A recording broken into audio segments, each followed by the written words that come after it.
ছুটির দিনে পর্যটকের আনাগোনা বেড়েছে রাঙামাটিতে। নানা বয়সী মানুষ ঘুরে বেড়াচ্ছে কাপ্তাই হ্রদ সহ বিভিন্ন পর্যটন স্পটে। বিস্তারিত জানাচ্ছেন সহকর্মী জিয়াউল হক।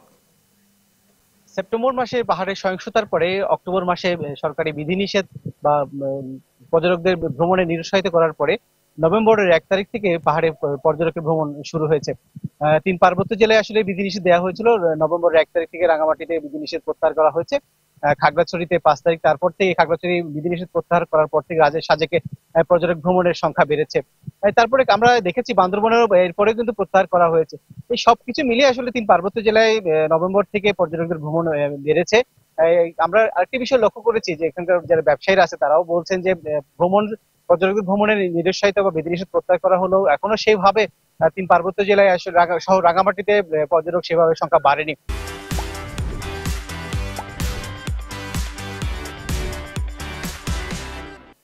ব্যবসায়ীরা বলছেন তার একটা মূল কারণ হচ্ছে নভেম্বরের শেষে এবং ডিসেম্বরের শুরু থেকে বিভিন্ন স্কুলগুলোতে পরীক্ষা রয়েছে।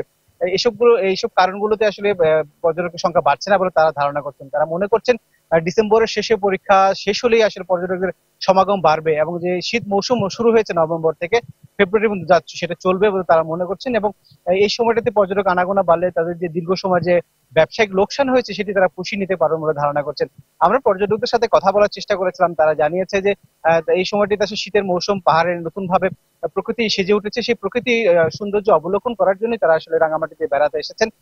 একই সাথে বলছেন যে পর্যটকের সংখ্যা কম হওয়াতে যে পর্যটন স্পট গুলো রয়েছে সেগুলোতে এসে তারা সুন্দরভাবে বেড়াতে পারছে নির্বিঘ্নে, কোনো ধরনের ঝুঁকি ঝামেলা তাদের পোহাতে হচ্ছে না। একই সাথে টুরিস্ট পুলিশের সাথে কথা বলেছিলাম। তারা আমাদের যেটি জানিয়েছে যে পর্যটকদের নিরাপত্তায় জেলা পুলিশ, টুরিস্ট পুলিশের সাথে সাথে সাদা পোশাকেও নিরাপত্তা জোরদারের জন্য তারা কাজ করে যাচ্ছেন। এখন পর্যন্ত যে বিভিন্ন স্পট গুলো রয়েছে, সুবলং ঝর্ণা, পলল পার্ক, রাঙামাটি ঝুলন্ত সেতু সহ যেসব পর্যটন স্পট, সেগুলো তাদের নিরাপত্তা জোরদার করা আছে এবং রয়েছে বলে তারা জানিয়েছেন। এখন পর্যন্ত যেসব যেসব জায়গা থেকে পর্যটকদের যে কোনো অভিযোগ পাচ্ছেন সেটি তারা গুরুত্ব সহকারে তারা বিবেচনা করে সেটিকে দেখছেন বলে তারা আমাদের জানিয়েছেন।